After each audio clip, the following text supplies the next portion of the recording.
Hello guys, সবাই কেমন আছেন? আশা করি সবাই ভালো আছেন। সবাই আমার ভিডিওগুলা দেখেন, আপনারা আমার পাশে থাকেন। আপনাদের ভালোবাসায় আমি নতুন নতুন ভিডিও বানানোর জন্য উৎসাহ পাই বা ইন্সপায়ার হই। আপনাদের এই ভালোবাসার জন্য আমি ভিডিও বানাই, তাছাড়া আর অন্য কিছু নয়। আসলে ভিডিও বানানোর উদ্দেশ্য এটাই যে নিজেকে একটু ভালোভাবে আপনাদের মাঝে উপস্থাপন করতে পারি এবং নিজেকে একটু প্রকাশ করতে পারি। তাছাড়া আর অন্য কিছু নয়। এইটুকুই চিন্তা ভাবনা থেকে আমি ভিডিও বানাই আরকি। এইটুকুই আরকি। আসলে ঘটনা হচ্ছে, দেখেন আমরা অনেক চিন্তা করি, অনেক ভাবনা ভাবি থেকে আসলে আমাদের গন্তব্য কি, আমাদের লাইফে কি হবে, আমরা কোথায় যাব, কি করব, আমাদের উদ্দেশ্যটা কি, আমরা কি করতেছি আসলে। বিভিন্ন দিক চিন্তা ভাবনা করলে আসলে আমরা দেখি কিছুই খুঁজে পাই না বা কোনো কিছুই মাথাতে আসে না। আসলে লাইফে এত চিন্তা করলে হবে না। কিছু চিন্তা বাদ দিয়ে দিতে হবে। সবকিছু নিয়ে চিন্তা করতে নেই। সিম্পল বিষয় মাথায় রাখতে হবে। সিম্পল বিষয় মাথায় রেখে কাজ করে আপনাকে এগিয়ে যেতে হবে। এটা হচ্ছে বিষয়। আপনি সব দিক দিয়ে চিন্তা করলে বা সবকিছু নিয়ে চিন্তা করলেও আপনি সবকিছু হিসাব মিলাইতে পারবেন না। দেখবেন এদিক দিয়ে হইলে ওইদিক দিয়ে হয় না, ওইদিক দিয়ে হইলে এদিক দিয়ে হয় না। আসলে এরকমই হয়। আসলে আমারও এরকম হয়। শুধু আমার যে হয় না তাই না। আমিও কিন্তু একটা মানুষ। আপনাদের মতোই সাধারণ একটা মানুষ। সাধারণ জীবনযাপন। দেখেন খোলা জায়গায় রোদের মধ্যে দাঁড়ায়, দাঁড়ায় একা, একা কথা বলতেছি আপনাদের সাথে।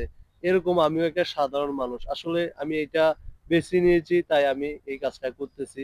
বা আমার ভালো লাগে। আপনিও যদি করতে চান, আপনারও যদি ভালো লাগে, আপনার যদি এটার প্রতি ভালোবাসা থাকে বা ইন্টারেস্ট থাকে, আপনিও করতে পারবেন। কারণ কোন কাজের প্রতি যদি আপনার ভালোবাসা না থাকে বা সেটার প্রতি যদি আপনার ইন্টারেস্ট না থাকে, তাহলে আপনি ওই কাজটায় সাকসেস করতে পারবেন না।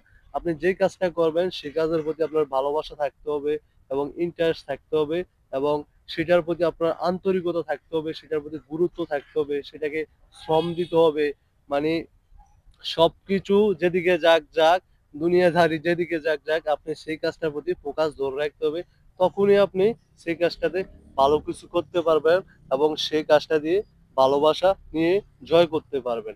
আসলে আমরা কাজকে কিছুদিন করি, কিছুদিন করি না, একটু করি, একটু করি না। এভাবে হইলে হইব না। আজকে এটা করি, কালকে ওইটা করি, কয়দিন এটা করলাম ভাল লাগলো না, পরের কয়দিন আবার এটা করলাম।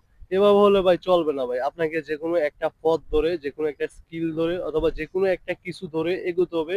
সেটা চাকরি হোক, ব্যবসা হোক অথবা ভিডিও হোক বা কনটেন্ট হোক, আপনার যেই পেশা হোক, আপনি যেকোনো একটা লাইন ধরে আগাইতে হইব। কিন্তু আজকে চাকরি করলেন, কালকে ব্যবসা করলেন, আজকে চাকরি মেয়ে এই কাজ করলেন, কালকে আবার অন্য আরেক চাকরি করলেন। এভাবে এলোমেলো ভাবে চললে আসলে আমরা আমাদের যেই গ্রোথটা বা আমাদের যে পথটা আমরা হারিয়ে ফেলি। আসলে আমরা কোন পথে যাব সেটাই নির্বাচন করতে পারি না। যেকোনো একটা পথ আপনাকে নির্বাচন করতে হবে। ওই পথটা ধরে আপনাকে ধীরে, ধীরে এগোতে এবং এগুতে হবে।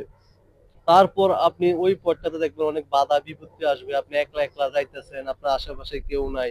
কিন্তু আপনি যখন হাঁটতে, হাঁটতে, হাঁটতে, হাঁটতে অনেক দূর যাবেন তখন আস্তে, আস্তে ধীরে, ধীরে সফলতার স্বাদ পাবেন, সফলতার গন্ধ পাবেন। দেখবেন ধীরে, ধীরে আপনার কাছে এই যে পরিশ্রম, একা, একা পথ হাঁটার কষ্টটা, সেটার সুফলগুলা আসতে বয়ে চলেছে। তবে আপনাকে ওই অবধি চলতে হবে এবং লেগে থাকে হাঁটতে হবে এবং যেকোনো একটা পথ নির্বাচন করে আপনাকে চলতে হবে।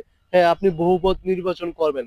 কখন? যখন আপনি একটা পথে সাকসেস হয়ে গেছেন বা এই পথে আপনার দিক নির্দেশনা বা এই পথে আপনি স্যাটিসফাই হয়ে গেছেন, তখন আপনি ভিন্ন পথ রাখতে পারেন। সেটা আপনার অপশনাল হিসাবে। বুঝছেন? সেটাই আরকি মূল কথা। সো গাইস, ভিডিওটা কেমন হয়েছে আপনারা অবশ্যই কমেন্ট করে জানাবেন। অবশ্যই আমার ভিডিওগুলো ভালো লাগলে লাইক করবেন, শেয়ার করবেন। সবাইকে আমার অন্তরের অন্তঃস্থল থেকে ভালোবাসা। Bye, bye. টাটা।